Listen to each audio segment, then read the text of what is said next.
Sword Art Online Season 1 is famously known as the worst anime ever. Except only little children think that. The worst anime ever made is actually Sword Art Online Season 4. This anime has been meticulously and methodically been torn to pieces for the better part of a decade, in what can only be described as some of the best put together videos YouTube has ever seen. 10 reasons for why Sword Art Online is crap. How SAO became the worst anime ever. Anime I fucking hate. Why I love Sword Art Online. Review and defense. Only idiots like Sword Art Online.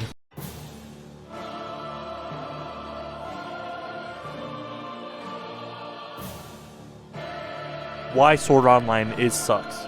I think most people universally agree that Sword Art Online has a couple of killer beginning episodes. The premise is incredibly intriguing. The animation and style is really clean, with A1 Pictures putting some of their best effort into this show. The voices speak. The music is pretty alright. And despite the boring character design choices, the varying colors at least make it interesting to look at the screen. Hell, even Kirito is presented as an interesting character. In the first few episodes, Kirito, who prefers to be a solo player, grapples with the idea of joining any group. And the first time that he gives in and joins someone, his first love interest dies. Hey, take some notes. The rest of his group is decimated, and the leader commits suicide. This feeds into his need to isolate himself from others as people try to reach out and he pushes them away. This is some powerful shit. So how do you fuck something like this up?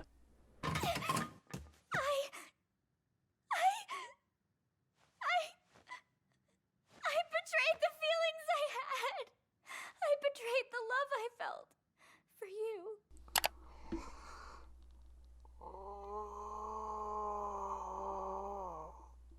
What the fuck? Disgusting scenes, annoying ass characters, stupid ass plot armor, harems. This anime takes such a fucking nosedive that it makes you wonder if the creator did this shit on purpose. Kirito goes through some of the most traumatic shit in the world, and by the next few episodes, he acts like nothing ever happened and the story becomes secondary to getting Kirito laid. There are unnecessarily long time gaps between episodes, since the creator had no fucking clue how to write an interesting adventure, and instead leans on Asuna and Kirito's relationship to provide plot points between the beginning and the ends of the season. Like, I mean, come on. We're in a fucking virtual fantasy land. But no, let me go on useless side stories like going to the mountains with Lizbeth, or having a home near a lake with Asuna, or reviving Silica's pet dragon. Sword Art Online is at its best when it's focused. Focused on those powerful character moments and developing the world. But nope, that makes up like 10% of the show, and the other 90% is this shit. So I had given up. I betrayed my younger self and came to the conclusion that this show fucking sucked. So when the announcement that a third season of Sword Art Online was on its way, I, like the idiot that I am, was excited. But not because I wanted more from what I got from the previous 2 seasons, but because it sounded completely different. Alice's agent seemed to not focus on Kirito and Asuna's relationship as much, and instead had world-changing stakes that suggested that Reki Kawahara's writing may have finally evolved from the elementary school level writing and story of Season 1 and 2. So, I was excited. Excited that something special may just have been on the way.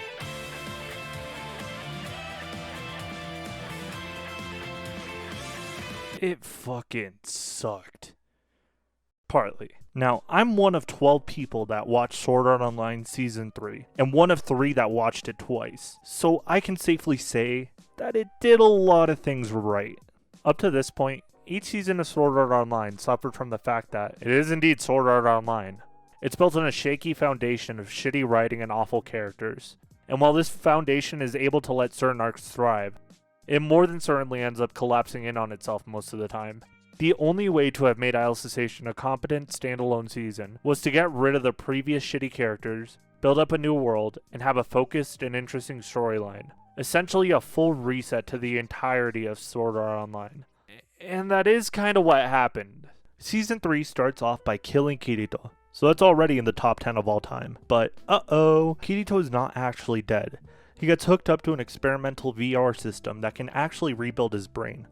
And it's in this experimental world with sentient NPCs that Alice's Asian takes place. The VR systems are limited and government owned, so it means that the only real person in this world is Kirito, and all the other characters are phased out in favor for a new world of characters. Asuna is the only one of the main cast who stays a core part of the story, because of some plot B bullshit where she girl bosses the fuck out of the government. But in all honesty, Asuna isn't even that bad, so I'll take it. And instead of the female assistant that Kirito has each season, this one's all about the boys. Yu-Gi-Oh was the single greatest addition to the roster of characters, because besides just being an Echo Fighter, he was the first male character to have a big part in the story and not have all this weird sexual tension with Kirito. At least not any that I picked up on.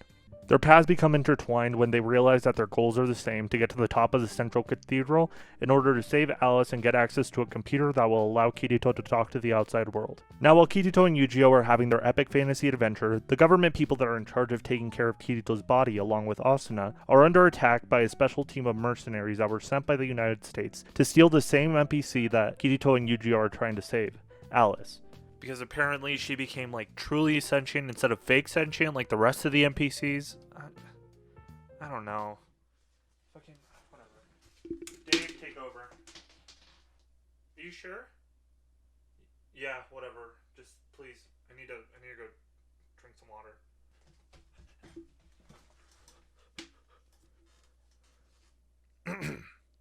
Okay, that's about as much explanation as I'm going into concerning the plot, because my god, I need to write a whole essay to explain each and every little thing in the show that happens. But you can understand my excitement for the season, and see why I drew some parallels between the premise of Season 3 and Season 1.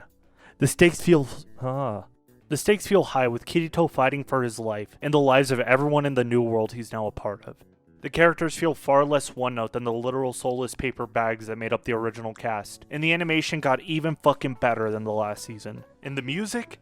Oh my god! Hee haha. I was gonna put the Lisa song here, but it's copyrighted, so I had to take it out. Woo, yeah, woo. So I was genuinely having a good time with Season 3. But remember the fucking sucks part? Because God knows I do.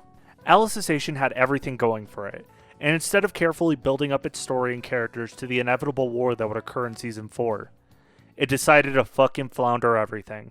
I think the show was doing fine up until it got to episode 8, where it's revealed that the strength that the people have in the world is fully dependent on how strong they think they are. Yeah. So if you fully believe that you are strong as fuck, you will be. It's incredibly sad because this was a chance for the writers to pull a Hunter x Hunter Greed Island arc, recreate a whole set of cool rules and game systems that can be exploited and improvised upon. But nope, they didn't even have the decency to do the power of friendship stereotype, and instead opt to do something worse. But the true travesty of the season comes from episode 10, where the most abhorrent scene in the entire show takes place. I will say this once, I do not give a fuck about what came out of this scene and how it contributed to the story. This is fucking disgusting and put a poor taste in my mouth for the rest of the season. I had already mostly checked out at this point, and then they introduced the villain of this arc. Administrator. She was a descendant of one of the first evil humans and the queen of the land, essentially. She basically became a god after she fucked around with some game commands for her entire life, and on her deathbed made herself immortal. Administrator fucking sucks as a villain. Not only because her rise to power is just dumb and gives off the same energy as when Kirito just suddenly knew how to hack in SAO Season 1, but because she was made too strong. Whenever you have an all-powerful god as a villain, you are more than likely to come up with some bullshit nonsensical way to beat them.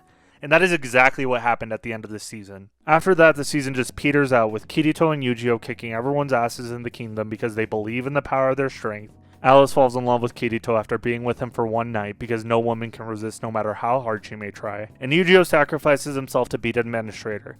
Except she survives and Kirito just pulls off the same shit he did with Akiba and just hits her harder.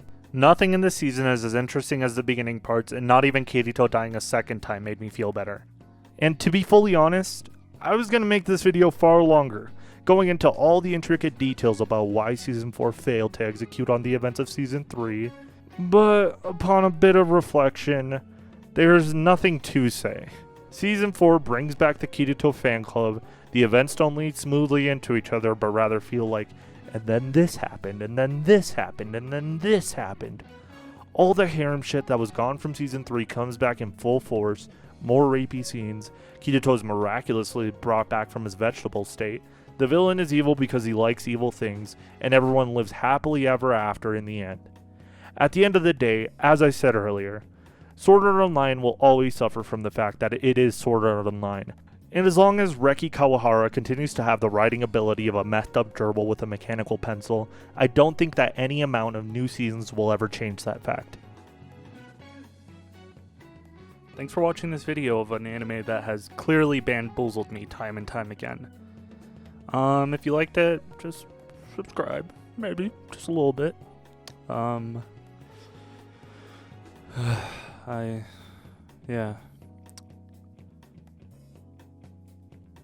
I don't know how to do things without a script. Bye.